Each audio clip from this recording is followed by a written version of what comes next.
Ce sont quelques blocs de pierre qui émergent de l'eau à quelques mètres du bord. Si vous fréquentez souvent la plage de l'Almanara, vous les aurez reconnus. Mais de quoi s'agit-il exactement ? C'est la question que s'est posée cette équipe d'archéologues. Le but aujourd'hui, dans la première plongée, Sabrina Nicolas, donc tu fais une visite du site complet. Après, vous continuez le nettoyage des blocs. On a démarré donc par l'extrémité sud-ouest.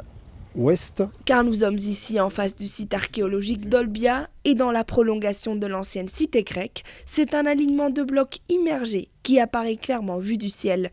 Pas une surprise pour les archéologues qui connaissent l'existence de ces vestiges depuis la fin du 19e siècle, mais aucune étude n'avait été exclusivement dédiée encore à cette partie submergée. Là, l'idée, en fait, c'est de pouvoir avoir une très bonne lecture des blocs architecturaux qui sont sous l'eau.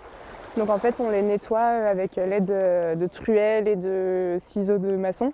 Du coup, pour enlever tout ce qui est algues et qui, en fait, recouvre tout le bloc.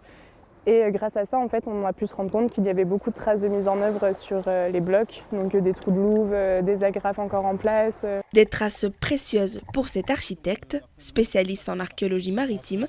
Face à lui, c'est une infrastructure d'époque romaine qui n'a pas fini de dévoiler tous ses secrets. Et de toute évidence, pour l'instant, on n'a pas de certitude, on ne peut pas affirmer des choses, mais on a l'impression de lire un môle, une jetée qui s'avance dans l'eau et avec une architecture monumentale à son extrémité. Alors après, quelle est cette architecture ? On ne peut pas répondre encore à cette question. Il faut continuer à travailler. Le nettoyage des blocs a montré justement toutes ces traces de mise en œuvre. Et l'intérêt de la chose, c'est que jusqu'à présent, ils avaient été relevés sans être nettoyés et toutes ces traces n'avaient pas été forcément ni vues ni étudiées surtout. Objectif donc, scruter cette possible jetée, bloc par bloc au centimètre près, mais dans une eau qui dépasse à peine les 4 mètres de profondeur, cela n'est pas sans difficulté. Alors, à eux de faire preuve d'inventivité. Les caméras qui sont normalement mises dans des caissons pour qu'on utilise les photographes en sous-marin ont une longueur d'optique qui est très importante pour nous et comme nous on essaie de prendre vraiment jusqu'aux 5 derniers centimètres des vestiges qui sont dans l'eau, ce type de caméra que l'on utilise va nous permettre, en l'espérant, de pouvoir couvrir cet espace-là. C'est un espace qui est très difficile parce qu'on n'a pas assez de profondeur, donc pas assez de recul sur les vestiges et c'est simplement quand on ensemble l'ensemble des photos et que l'on obtient un plan que l'on peut commencer à réfléchir à ce que pouvaient être les structures sur lesquelles on travaille. C'est ce que l'on appelle la photogrammétrie, une technique qui permettra de reconstituer l'image 3D du vestige. Dans l'équipe, une archéologue qui connaît le site depuis 20 ans. À l'époque, elle participait à une cartographie de la zone.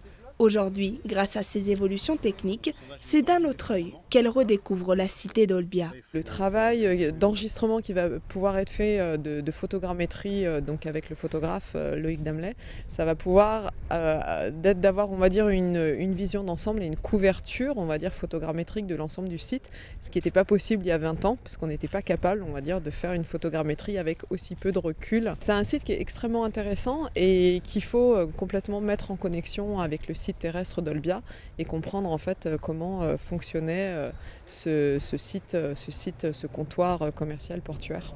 Financé par ARPAMED, un fonds privé dédié à l'archéologie en Méditerranée, cette première campagne prendra fin vendredi. Un premier pas pour ramener à la surface le passé de cette cité millénaire.